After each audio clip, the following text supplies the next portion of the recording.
Your Excellency, President of the 72nd session of the General Assembly, Your Majesties, Your Excellencies, Heads of State and Government, Your Excellency Mr. Antonio Guterres, Secretary General of the United Nations, ladies and gentlemen, comrades and friends.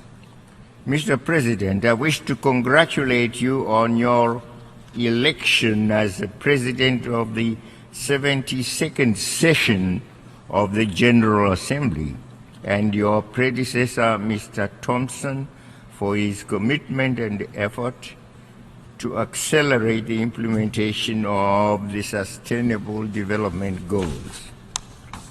Mr. President, you could not have chosen a better and more relevant theme given the times that we are living in. For the pursuit and maintenance of peace and the promotion of development in solidarity lie at the core of the mission of the United Nations and its entire system.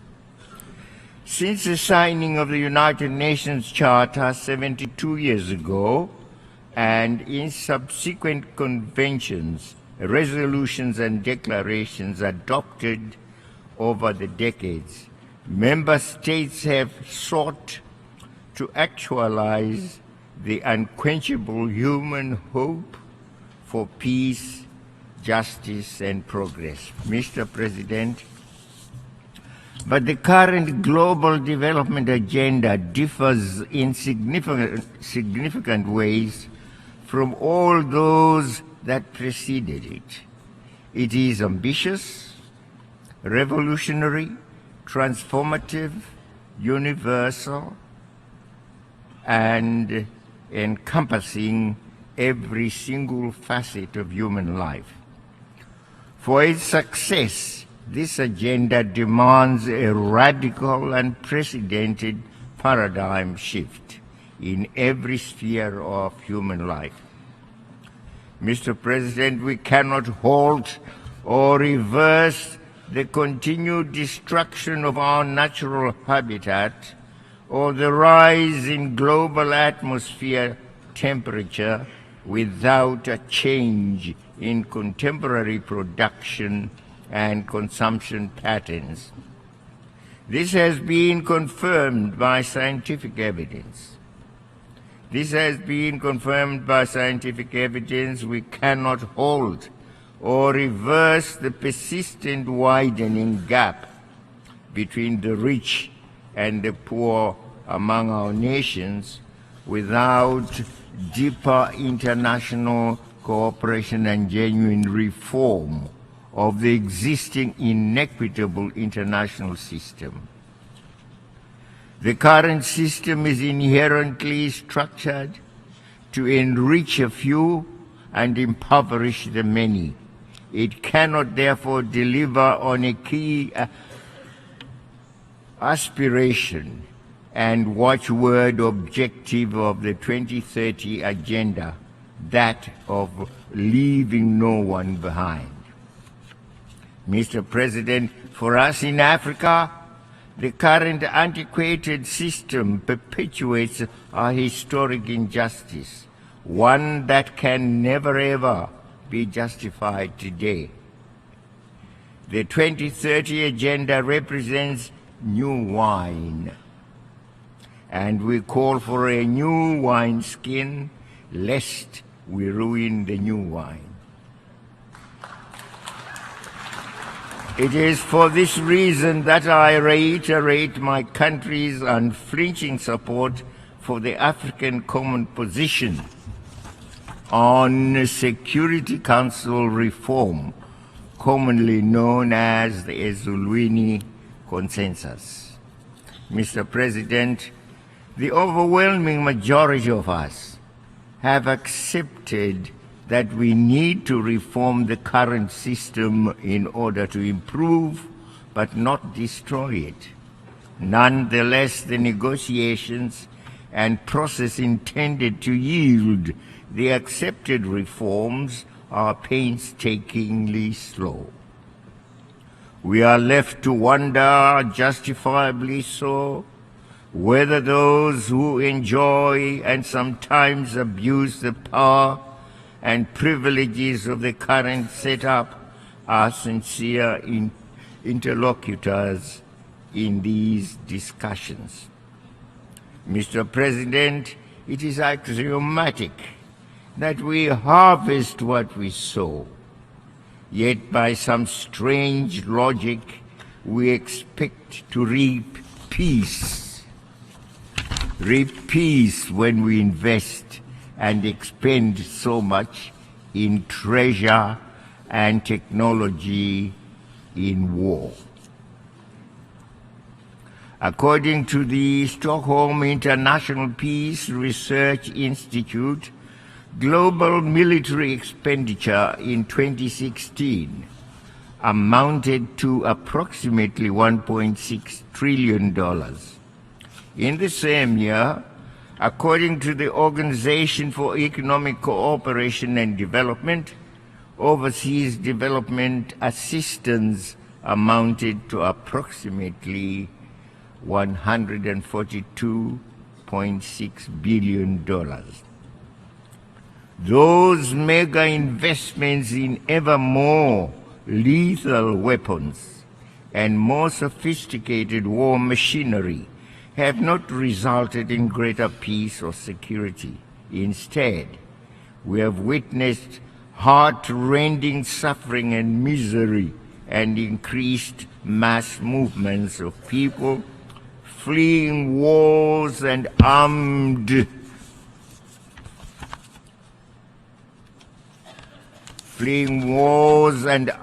conflicts. This trend, Mr. President, should be halted for the benefit of humanity. We believe a different and better world is possible. In proposing and inviting us to focus on prevention, preventive diplomacy, peaceful resolution of conflicts, peace building and sustaining peace, the Secretary General is pointing us in that desirable direction. We must also seriously tackle the multifaceted and complex root causes of conflicts, including enduring poverty and deprivation, unequal access to resources, the denial of the rights to self-determination of peoples, and interference in the internal affairs of other states, among other causes. Mr. President, the continued denial of the right to self-determination to the peoples of Western Sahara and of Palestine who are living under colonial and foreign occupation is immoral and an urgent issue for those seeking peace and security in our time. The Security Council has assumed its Charter responsibilities and has passed numerous resolutions. What remains is the enforcement and implementation of those resolutions. We call on the Security Council to demonstrate its authority in ensuring the holding without much further delay of the independence referendum in Western Sahara. We expect the Security Council to work closely with the African Union, its proven partner for peace on the African continent in this effort. The ever-deteriorating situation and the continued suffering of the Palestinian people should spur the Security Council to renewed, time-framed efforts to bring about the two-state solution already defined in numerous General Assembly and Security Council resolutions. Development and peace are conjoined and cannot be separated. My country has embraced the 2030 Agenda as an integrated and comprehensive approach to address the myriad and complex national and global challenges in solidarity and in cooperation with other stakeholders. Zimbabwe was honored to be among some 40-plus countries that participated in the voluntary national review at the 2017 High-Level Political Forum in July.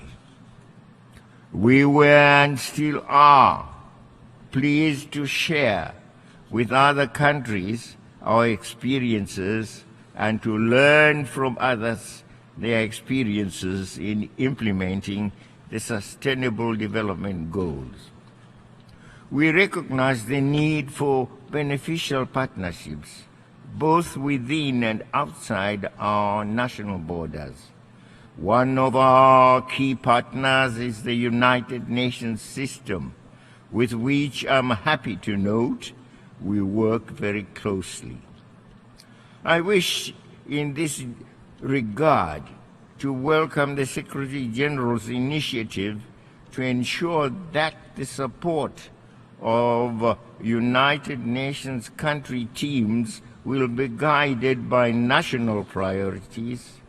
This will ensure national ownership and leadership of the development processes, as well as the sustainability of development projects and programs.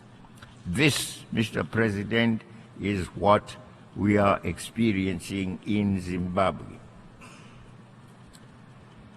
My country is an unflinching advocate for the respect of the sovereignty and independence of countries. We therefore strongly defend and respect the right of each country to take decisions in exercising its sovereign rights. We cannot, however, remain silent when those decisions impact or have the potential to negatively affect our own welfare. And on this, may I say, some of us were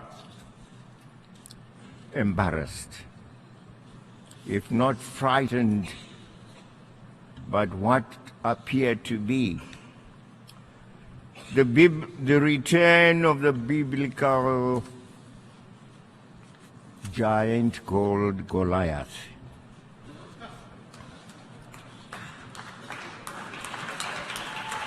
Are we having a return of Goliath to our midst, who threatens the extinction of other countries?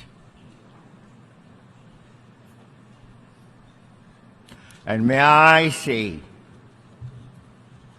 to the United States President, Mr. Trump, please blow your trumpet.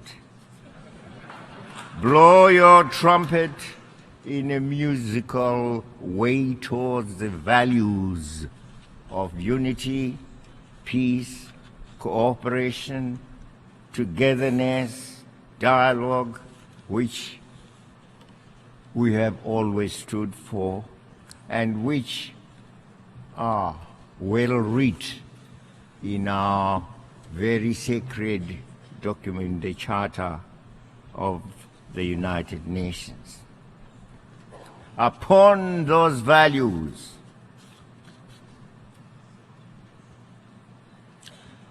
each nation can build its greatness, including the United States. And it's the greatness in recognizing those values: unity, peace, cooperation, dialogue, togetherness, that we would want to be guided by the United States and not by the promise of our damnation. Damnation we shall always resist, no matter whence it comes. We have resisted it when it was in the form of imperialism, as we fought for our own independence, our own culture, our own sovereignty to be masters of our own destiny. That's why we call ourselves free today. It is because the monster of imperialism was defeated by us.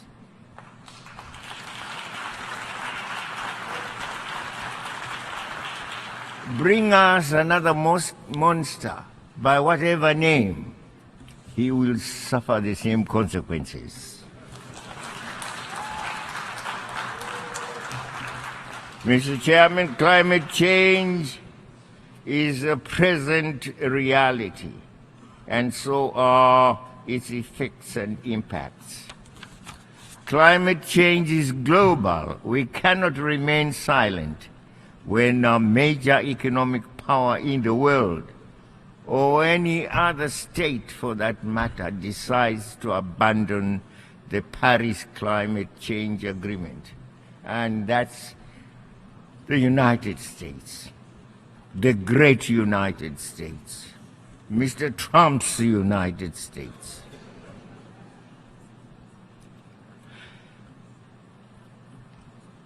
Let us work together. Climate change is a reality. It is vital that we all play our part in keeping with the provisions of the United Nations Framework Convention on Climate Change in order to halt the inexorable march towards the destruction of that upon which our own existence depends. I want, on behalf of my country, to express our condolences. Puerto Rico, as well as to countries that have been afflicted by other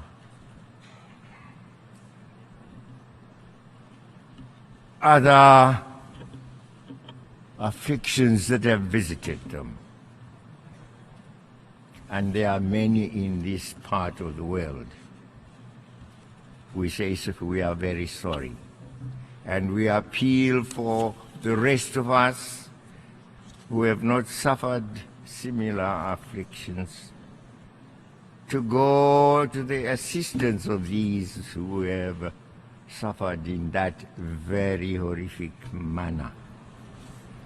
Look at the television today and tell me whether you can say where Puerto Rico is geographically.